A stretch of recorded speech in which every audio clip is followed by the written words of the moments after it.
everyone, magandang buhay sa ating lahat. Welcome to my channel. So, ayan, today I will show you how I make my homemade remedy oatmeal mask. So, okay, start.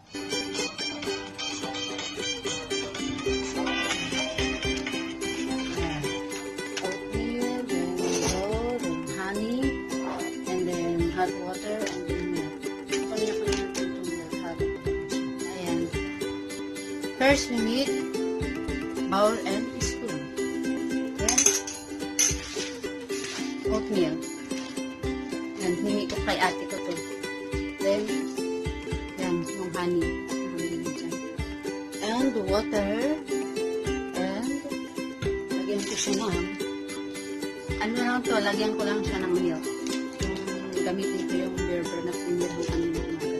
So, ayan, we prepare. First,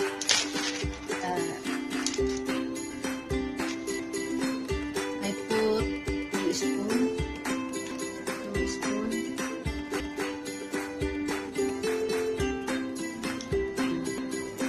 I make 3 spoon kasi maliit lang yung spoon ko.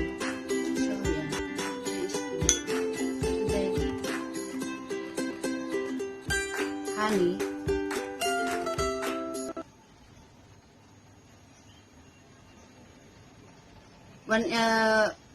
One spoon yung honey ko. Ay, hindi. 2 spoon yung honey ko. So, honey and hindi required tong bear brand, pero lagyan ko lang siya kasi alam naman gatas, pag gatas, kakaputi siya. So, lagyan ko lang siya ng gatas. And of course, you need hot water. Not too much hot. Konting, ano lang.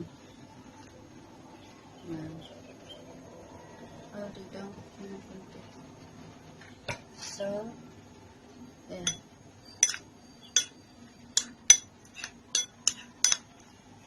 Ang bango ng gatas.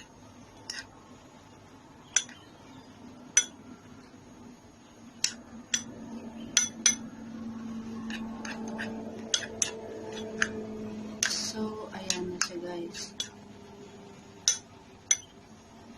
So, ayan. Ready for my face. So, ayan, guys.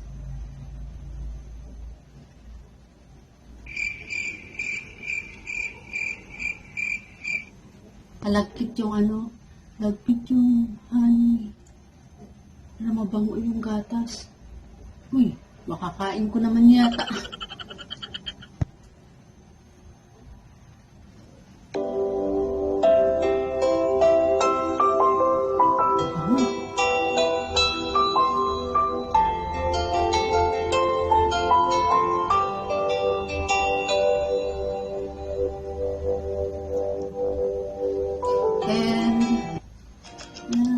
Lahat ng napanood ko to actually sa kay Dr. Willie Ong.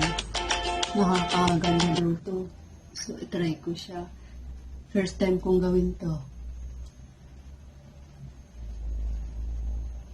So, may home remedy gawin natin para gumanda daw na tayo. Char. So, ayan. Ang bango. And then, leave it for 20 to 30 minutes. I-plug mo siya.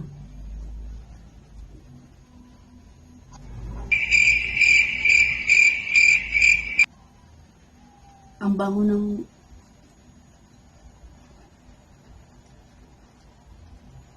milk.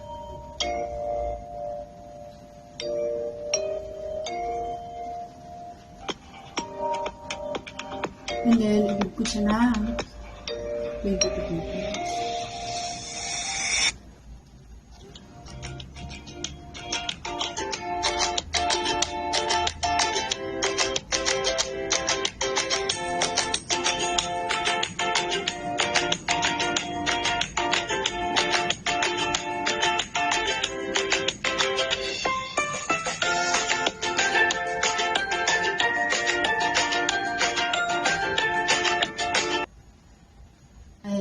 after 20 minutes, 23 minutes lang ang ginawa ko. Malagkit siya. Parang hindi siya natuyo. Malagkit yung honey. So, ayan, hugasan ko na siya. Tignan natin yun kung ano yung symptom niya.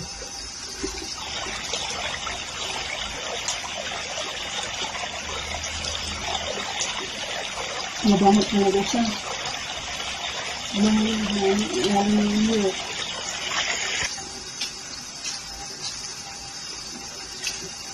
So, ayan guys. After ko siyang hugasan, mabango pa siya. Mabango amoy milk. Then, malambot siya guys. So, ayan. Gamitan ko na lang siya ng mamaya ng toner and polvo. So, ayan guys. Try nyo din guys para, sabi ni Dr. Willie Ong, kasi napanood ko doon, nakakaganda and nakakakinis daw siya ng balat. So, try and try. Diba? Para gaganda at kikinis tayo. So, ayan guys. If you like my video, don't forget to like and subscribe. Thank you!